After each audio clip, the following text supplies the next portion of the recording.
It's time for the best coverage of the top stories in sports. The Sports Wrap with Jason Page starts now. Indeed it does, and thanks for being with us on this Monday edition of the show all across America and Canada and wherever you may be watching on the Sports Wrap with Jason Page YouTube channel, Spotify. You could be listening anywhere.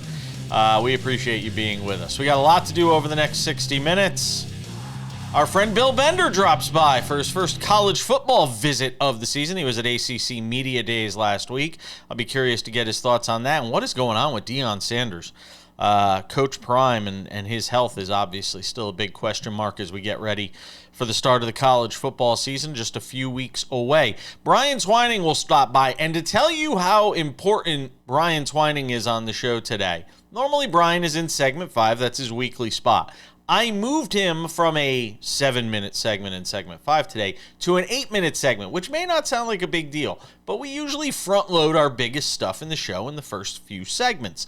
Brian Twining, who does NASCAR with us on Mondays from Bleacher Nation, to join us to talk about Bubba Wallace's historic win at Indy at the Brickyard 400 yesterday. I was watching it. It was amazing.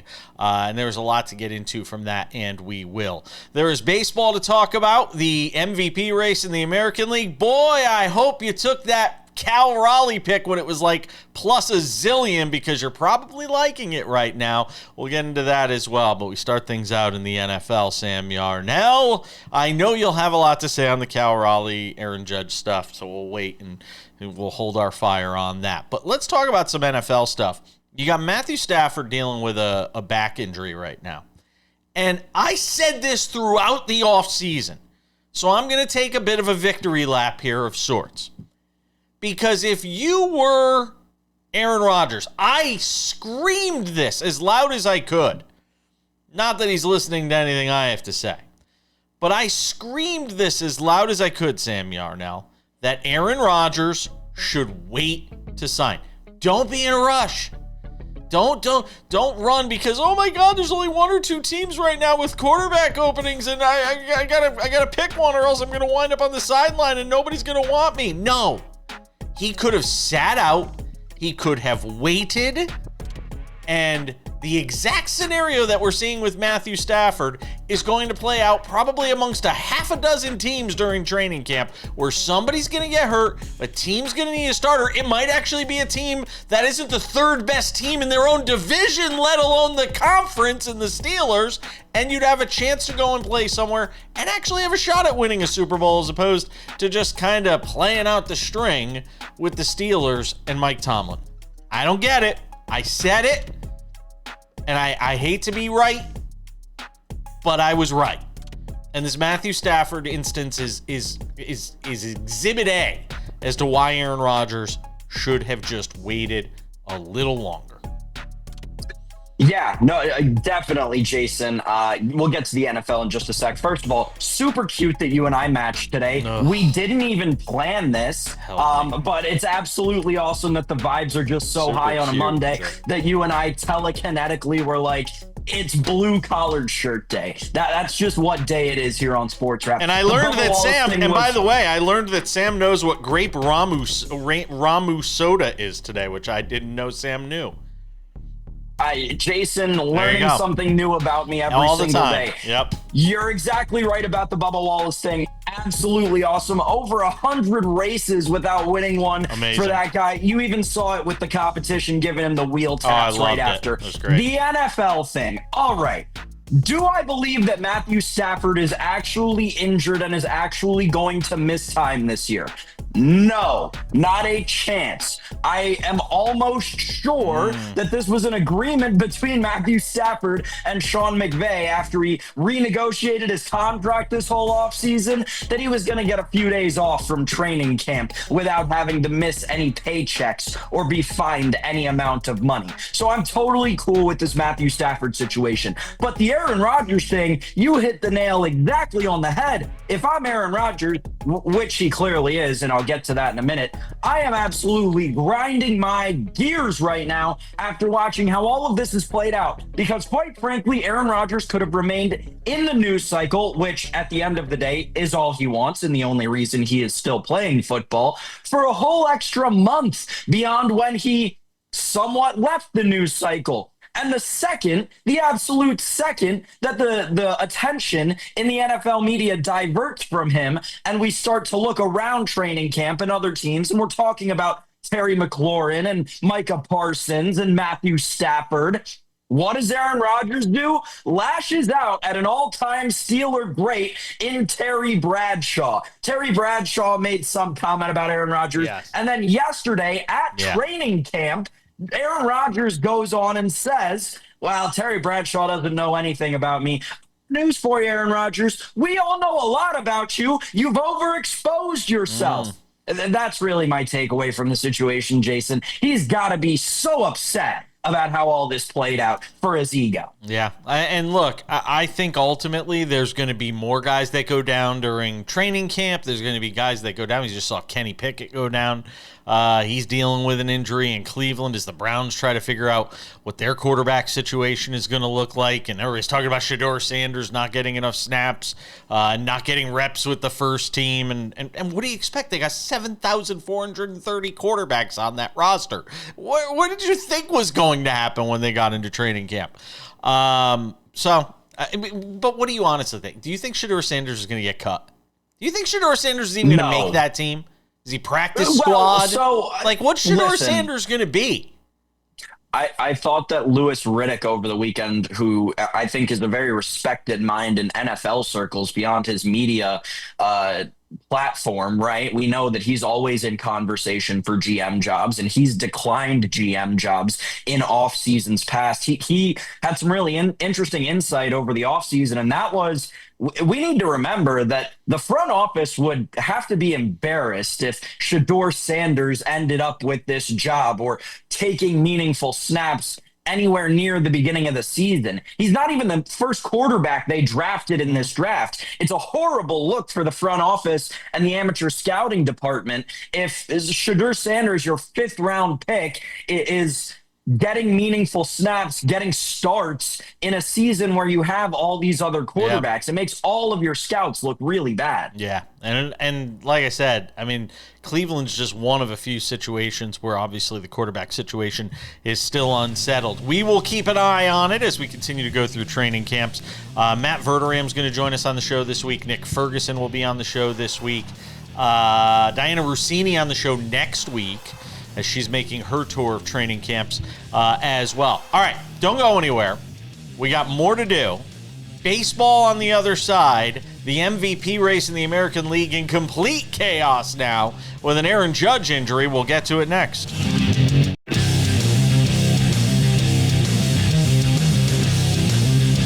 All right, we move away from the NFL to Major League Baseball. And an interesting weekend to say the least. Especially if you're a Yankee fan. And if you're somebody who placed a long shot wager, I don't know, maybe a month ago, 6 weeks ago on Cal Raleigh to win the MVP, you're in a very good mood as you woke up on Monday morning, Sam Yarnell, because Cal Raleigh, I didn't look at the latest as of Monday morning. I looked at it yesterday. I'll pull it up here real fast on the fly. Cal Raleigh to win the MVP right now, ladies and gentlemen, minus 115. Aaron Judge to win the MVP, minus 110. So we've basically got a horse race. They're neck and neck going down the stretch of this Major League Baseball season as Cal Raleigh hit his 41st home run of the season yesterday or the day before. I don't know, against the Angels. Who continue to hang around, by the way, in that American League wild card race, Sam. Oh, yeah, absolutely. Mike Trout hit a bomb for his 1,000th RBI of his career. My God, did you see where he hit that baseball? It was crazy. 397th home run of his career, Jason. Does he get to 500? Yes, I think he will. I think he does get to 500, especially if he DHs more. I think he's got a good shot to get to 500. But Cal Raleigh, the story, along with Aaron Judge, the injury to Judge, we were all losing our minds on Saturday thinking the worst, that it was going to be a UCL injury, that he was going to need Tommy John surgery, which still meant he could have potentially played the rest of the season, by the way, even if it had been a UCL injury. But it's a flexor strain. He's going to be out 10 days, then he's going to come back, be a DH. which leads to interesting problems for the Yankees because Giancarlo Stanton's actually hitting the ball really well. And now you've got 2 DHs. And the Yankees are going to have to figure out something there. But move away from that and let's talk about it from the MVP perspective. Sam, with Cal Raleigh at -115, Aaron Judge at -110 right now. The MVP has just been, the MVP race been just thrown up into chaos here. No kidding, Jason. Yeah, and I know that for as long as we've been talking about this race and the crashing Aaron Judge number over the course of weeks at this point, and the rising Cal Raleigh number, and I continued to say on this show, I don't think Cal Raleigh is going to win this award, and now the odds are favoring him, and I still don't think Cal Raleigh is going to win this award, Jason Page. I still don't think it's going to be Cal Raleigh, but I'll get extra spicy for you. I don't think it's going to be Aaron Judge either. I do not think it is going to be Aaron Judge. I could bore you with the mechanics of why I don't think it's Aaron Judge and why this injury for his swing type, which is a very unique swing type in MLB, is especially detrimental, but I won't. I would buy all the Tariq Skubal stock I can. And I know I said this on the show, 2 weeks ago when it was 150 to 1. That number came crashing down. It's 50 to 1 now. I've never felt better, obviously, than when I made the bet about my preseason Jose Ramirez AL MVP ticket. I mean, that one, if the Cleveland Guardians can figure out a way to make it in the playoffs comfortably, I think Jose Ramirez, if he continues to be Old Faithful and put up the numbers that he has, the one-man wrecking crew, if he backs his way into the playoffs, has a real shot. This makes things, from a Yankees perspective, not from a betting perspective now, this makes things very interesting. Over the weekend, obviously, tons of developments in the trade market. The Yankees making a great move to pick up Ryan McMahon. I don't mind the McMahon move. The Rosario move, I'm like, meh. I think, listen, Rosario is going to give you more than Volpe has been for the last at least month and a half. They're not going to play him over Volpe, though. They won't, but if Aaron Boone knew his right from his left, he would. Ryan McMahon, though, massive upgrade at third base. It creates a problem because now you do need a defensive outfielder, something there aren't a ton of just willy-nilly out there on the market. Yeah. I mean, are we going to put in Trent Grisham seems like a variable that could fit into this somehow. Maybe teach somebody to play first base. I don't know. I'll tell you this, I have not been more worried at any point this season for the New York Yankees. And this is a guy who was telling you a week and a half ago to bet this team to miss the playoffs. This is a disaster for New York, especially the way this team is run. Well, they seem fairly confident that he's going to be able to come back and at least play DH. And now they're talking about Giancarlo Stanton taking reps in the outfield, which is, has anybody watched Giancarlo Stanton even just try to run, which is like mild jogging? They call it jogging.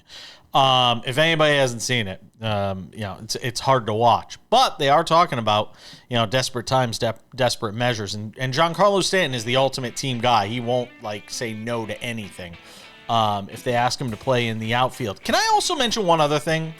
In this MVP race, he's not going to win it. But Nick Kurtz is tied for the 5th best odds to win the American League MVP. After his 4 home run performance, he's tearing the cover off the ball.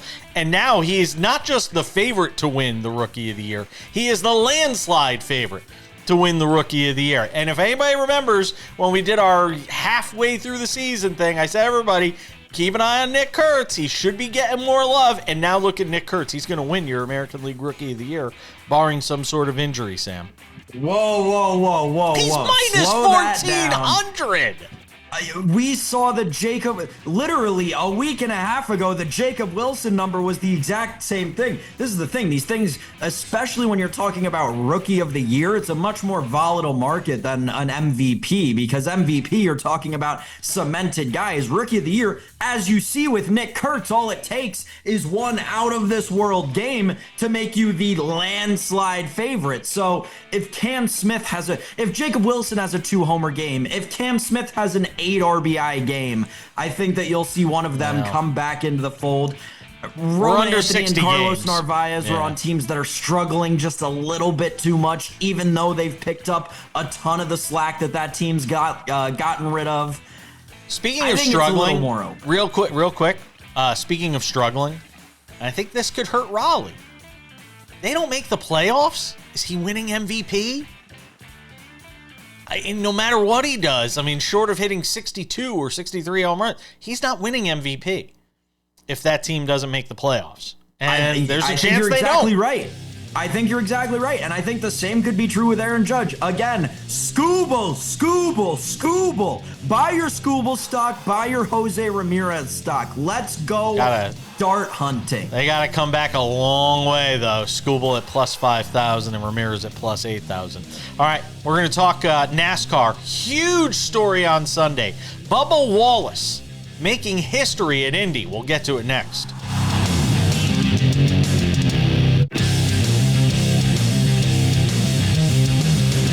Welcome back to the show. Good to be with you on this Monday. And we talked about it at the top of the program.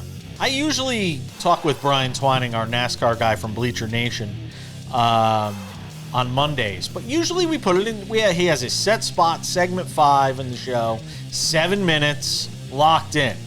Well, I told him we're going to need an extra minute this week, so I moved him up in the lineup to segment 3 on the show.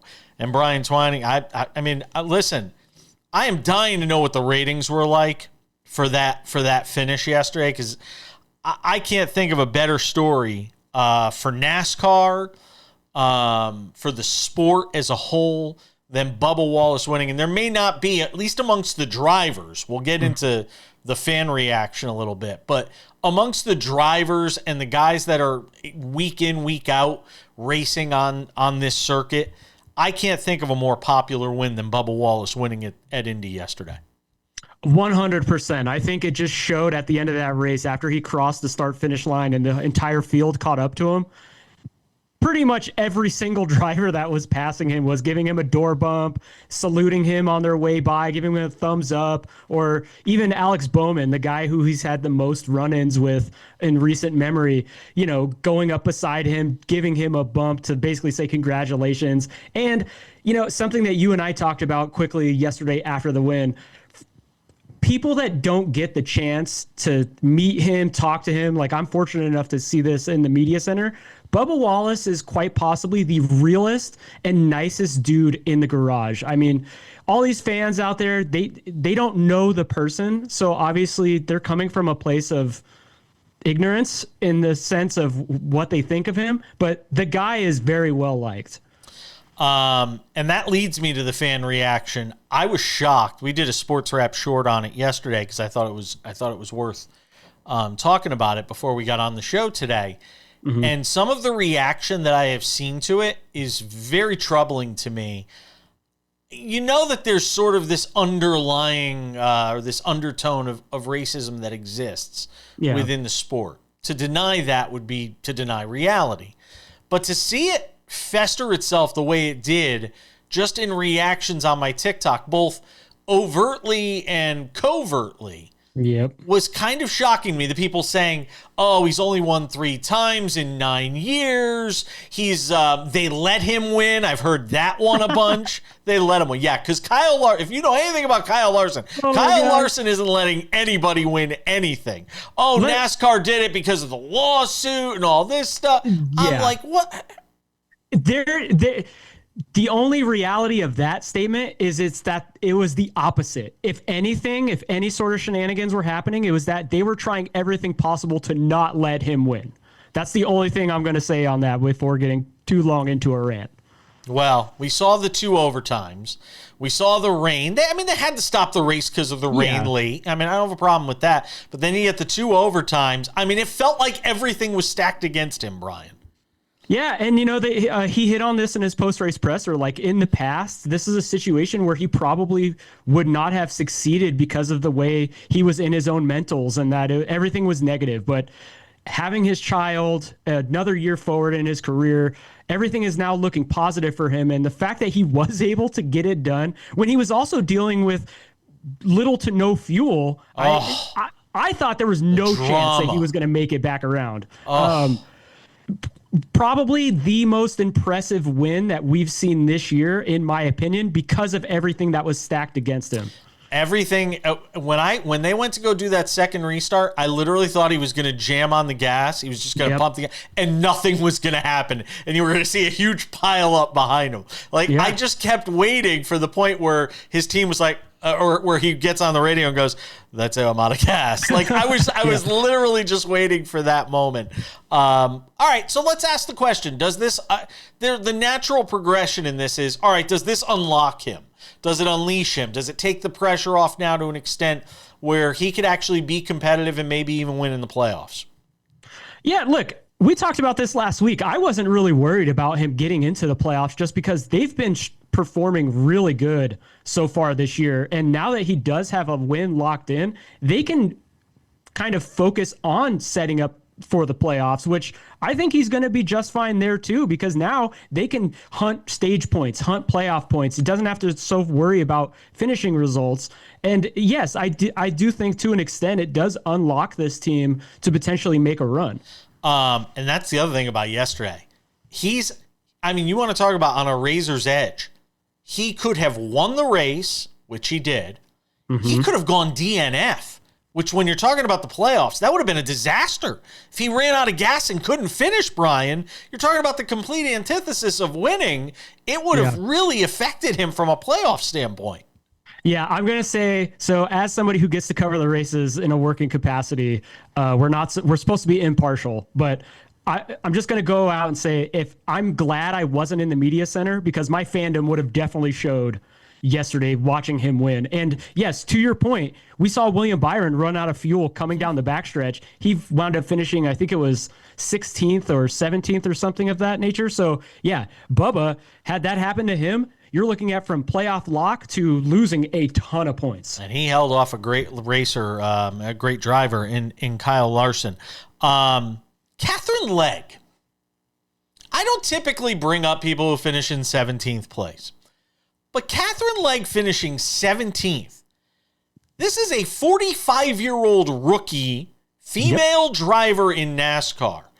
And what she's done over the last 3 or 4 weeks is nothing short of amazing. And I know people are going to say, why were they celebrating on her radio, her finishing in 17th? Explain to people why they were celebrating so much and so pumped up about her finish. Well, let's just point out, we only had 25 minutes of practice. This was her first time in this car at an oval larger than a short track. The only other oval she's ran at in the Cup Series was Phoenix earlier this year. So this is basically like taking an Xfinity Series driver and just having them jump in here into the poorest equipment possible, Live Fast Motorsports, which is not a weekly entry. And she's out there competing and besting a lot of these guys that have been doing this for their entire life. Shane Van Gisbergen. Yeah, I mean, Shane, I guess you could say he's also learning the ovals, but I mean, both of them actually finished with top 20s. Like, that's no small feat at Indy, where passing is impossible too. So the fact that they are just able to survive, especially Catherine, there was a video, her radio said, if we get this girl more practice, she's going to kick ass. Wow. And I firmly believe that. Real quick, in the last 10 seconds, Chris Buescher, the one we're keeping an eye on right now as far as the bubble is concerned? Yes, but keep an eye on Ryan Preece this week in Iowa. He's notorious for being very good at short tracks. Yeah. Short track in Iowa. Always appreciate you, Brian Twining. It was fun, as always. Yep, thanks, Jason. We're coming back.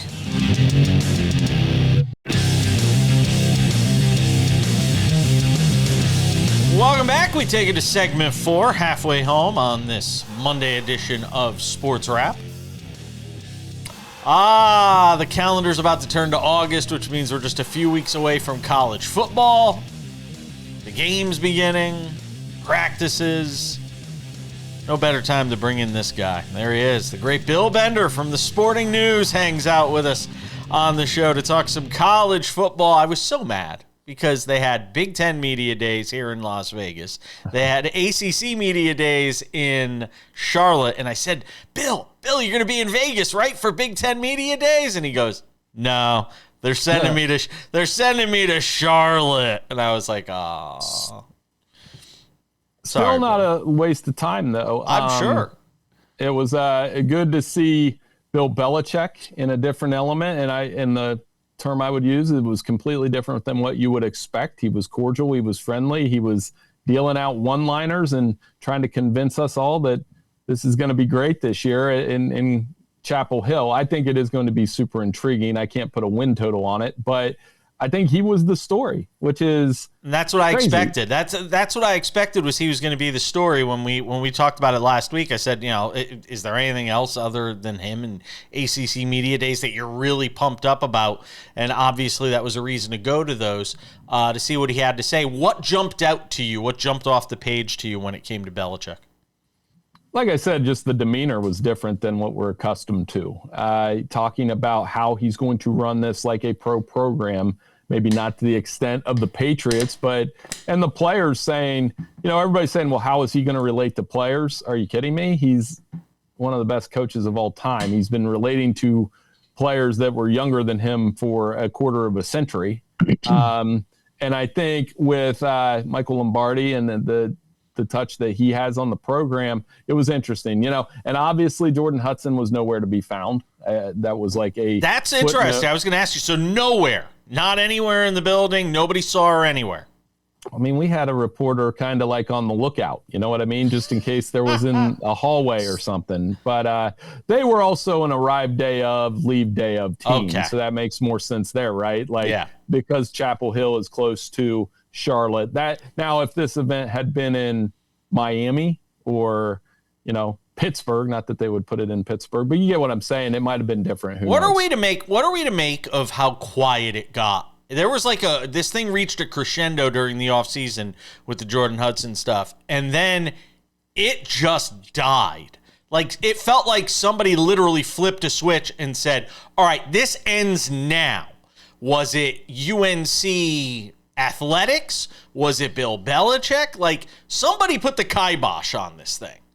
Yeah, I feel like the height was 48 hours after the CBS News interview, which was completely bizarre in the last 5 to 7 minutes. And then ever since, there was rumors that she was not allowed in the facility. I've since found out that's not true.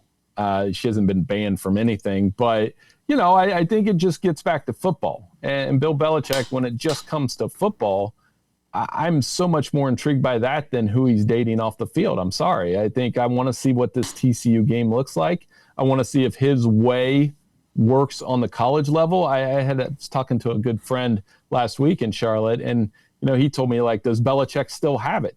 That was kind of what I'm wondering. By it, it's been 5 years since he's been on a competitive team. Those last couple years without Brady in New England were not pretty. Bill, we're almost essentially 2 months removed from that famous buyout drop in the Belichick contract. Yeah. And that coincides with this whole quiet period that we were talking about. I'm curious your thoughts on the status of that contract, of his coaching, stronghold in Carolina. What does it mean that his buyout is this low? He's treating reporters so nicely. He's dapping up his players on the stage between interviews. What do you make of all of this? Yeah, it's like I said, bizarre, and it's fun. It was fun to see Bill Belichick, who's so notorious for, I did a couple of those NFL press conferences. They were brutal. They would beat the Browns by 21 points, and he wouldn't say anything after.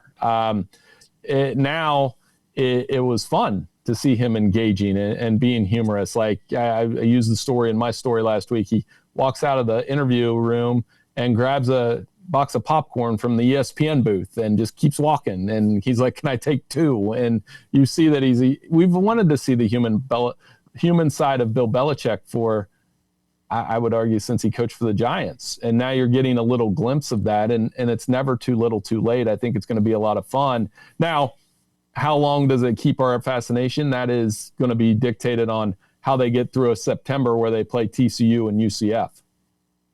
I know you said that you weren't comfortable with a win total on this team. I'm more curious in you setting a different hypothetical number for me.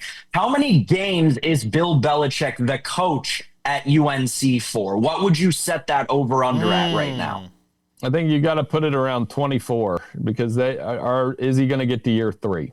And it's kind of what we did with Deion, right? Like and obviously Deion, there's some news coming Monday, obviously, whether it's, with his doctor and this press conference with the medical team. So, I mean, can we get to year 3 with Bill Belichick at his age, at his interest level?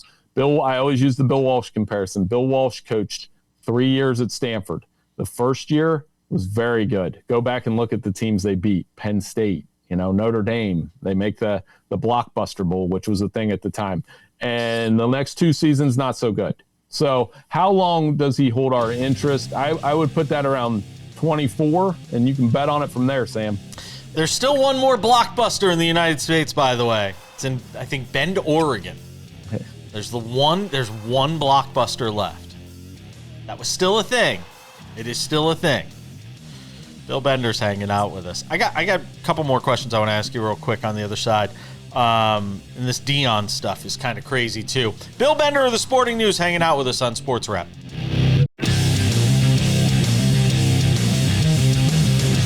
All right, we wrap it up with odds and ends 10 minutes from now, talking college football with Bill Bender. So great to have him back with us to talk college football this season with the Sporting News. One quick sort of postscript on this ACC Media Days. We talked a ton about Belichick. How are the other coaches with the idea that he's sucking so much air out of the room? Part of me would think they actually like it because it takes some of the heat off of them and some of the spotlight off of them. And then there's a part of me that's like, is some of the ego in these guys saying, hey, what about us? We've actually accomplished things where this North Carolina has been, kind of garbage here over the last few years.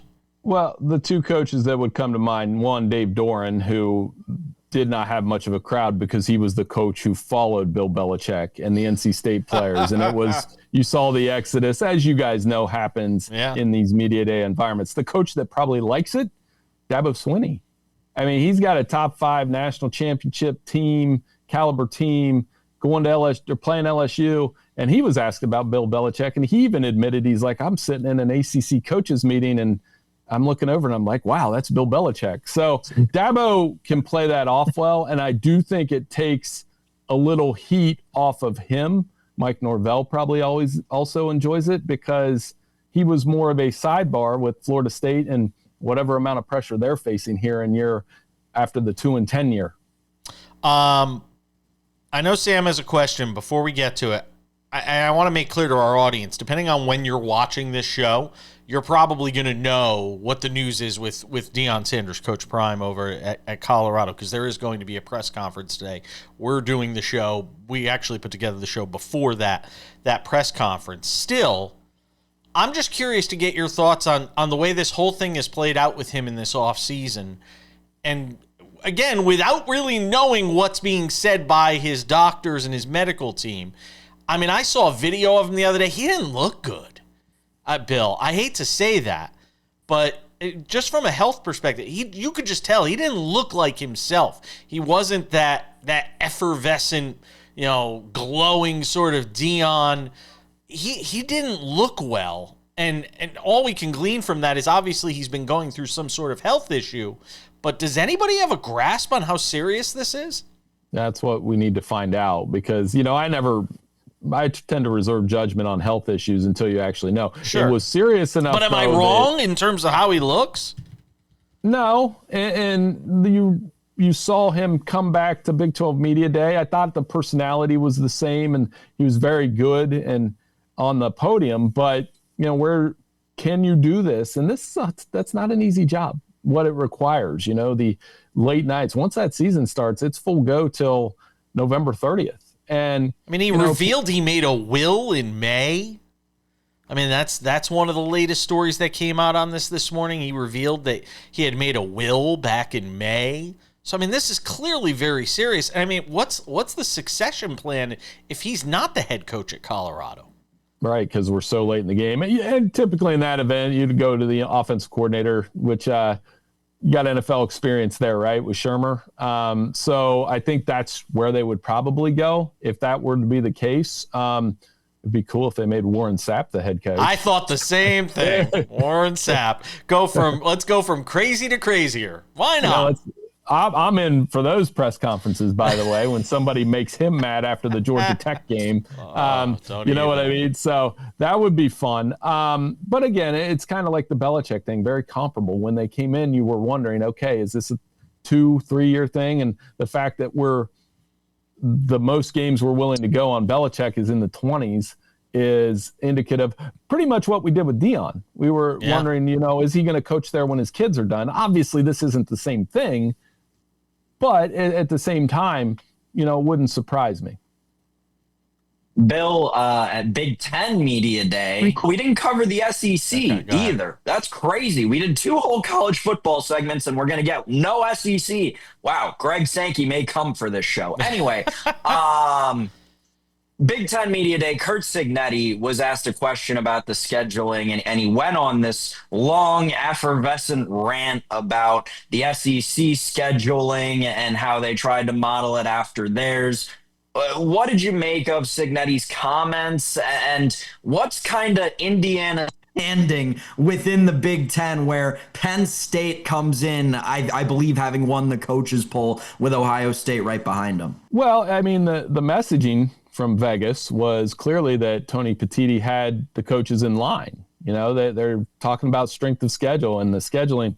Curt Cignetti's going to do it the way he wants to do it. What I'm more fascinated in is Tony Petitti in this really hammering in this message about the automatic qualifiers. And since it was Vegas, I think this might be an instance of overplaying your hand, because I know the Big Ten's on top right now. I get that. But I've wrote, in my 15 years at Sporting News, I've wrote plenty of New Year's Day massacre columns involving the Big Ten, because it's got to be more than Ohio State and Michigan. I think the best possible thing that could happen for the Big Ten Conference, and I can't believe I'm saying it as somebody that loves that Ohio State-Michigan game as much as I do, would be for somebody else from that conference to win a national title. So can Penn State do it? In the last minute we have, they've got all this hype around them. It seems like I've seen this movie before.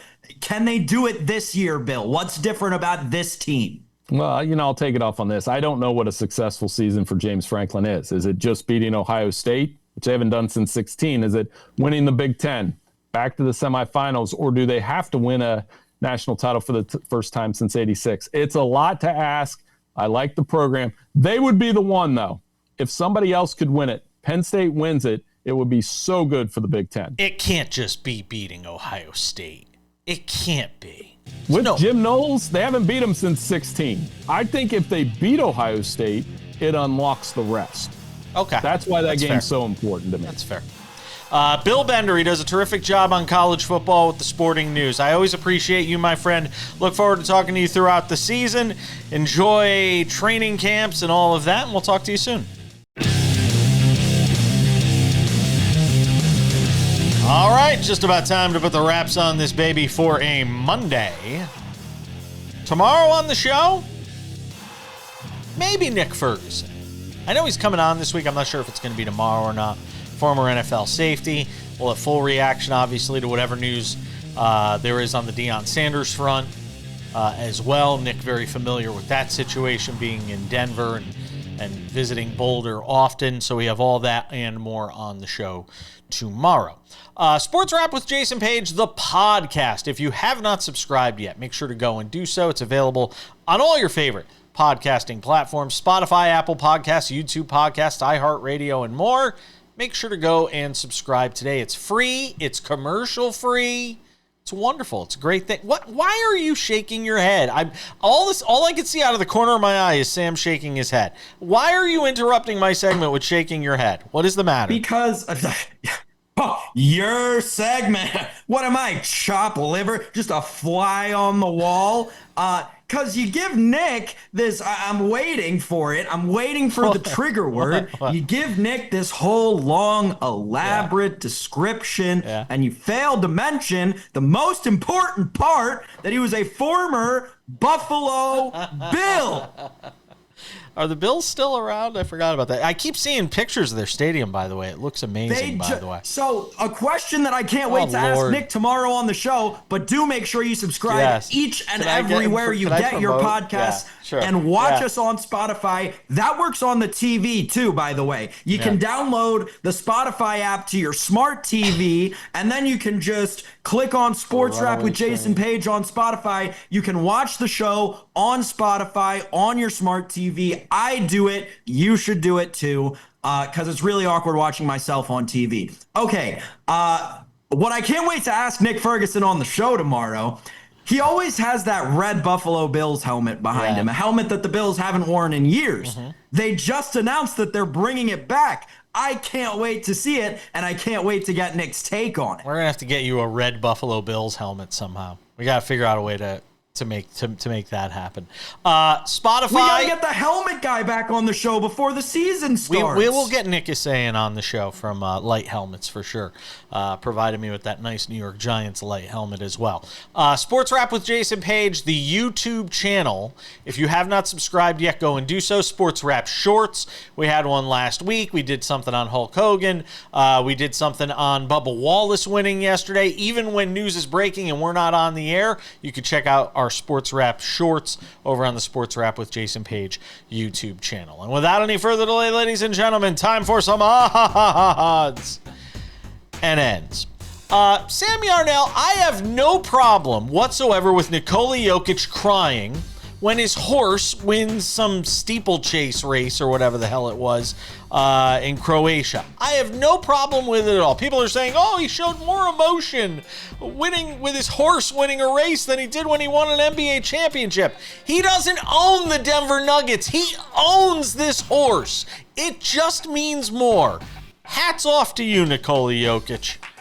I think you're exactly right, Jason. I'll go a step beyond what you said. I more than don't have a problem with it. I think it's incredibly reputable and notable that Nikola Jokic has this innate ability that I think a ton of athletes at all levels, not just professional athletes at all levels, try to achieve throughout their entire career, and that is being able to compartmentalize sports as just a job, or like literally Scotty is Scheffler. just a day job for him. Like That's Scotty all Scheffler. it is. It just pays the bills, and he loves horse racing and taking care of his horses. I think it is so cool to see that a professional athlete has that ability still, even to this day, to be so dominant and a top 3 player in the NBA perennially, and a probably almost definitely top 10 center of all time, right? I think he's already in that conversation. That may be a little too generous. And to still be able to not pay attention to basketball 365 days a year, it's awesome. It takes a ton of mental fortitude. Hats off to you, Nikola Jokic. It's like Scotty Scheffler said, man. Success in sports, when you're playing it, it's there and then it's gone. And it doesn't last that long. That feeling doesn't last that long. Nikola Jokic had something very special going on with this horse, winning this race, and obviously it meant a lot to him. I have no problem with the tears and the expressing emotion about it. Last thing before we go. We talked last week on the show about Caitlin Clark and her logo woman card, which sold at auction for like over $600,000. Highest selling female sports card in the history of card collecting. Well, unbeknownst to a lot of people, there was a one-of-one Topps card that was put out in Topps Chrome this year. It is this card right here. It is Aaron Judge, Shohei Ohtani, Logo Man, 1-of-1. Well, it didn't take long for it to be pulled. Only 2 weeks after Topps Chrome comes out, a man in Cuyahoga Falls, Ohio, bought like 3 jumbo boxes, and they're not cheap. They're like $250 each.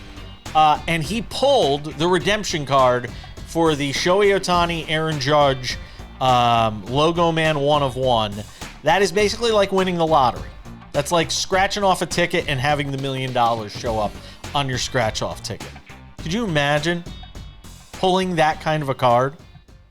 Would you call out sick to work the next day as $1 million card? Enough to do that, Sam? No, because that'd make the block too hot, honestly. I'd have to keep it under the table. I'd have to. That would be. It's going to do it for us. Thanks to Brian Twining. Thanks to Bill Bender. Thanks to you, Sam Yarnell. Hopefully Nick Ferguson on the show tomorrow. And Sam will have some question for him about the Bills. We'll see you all then.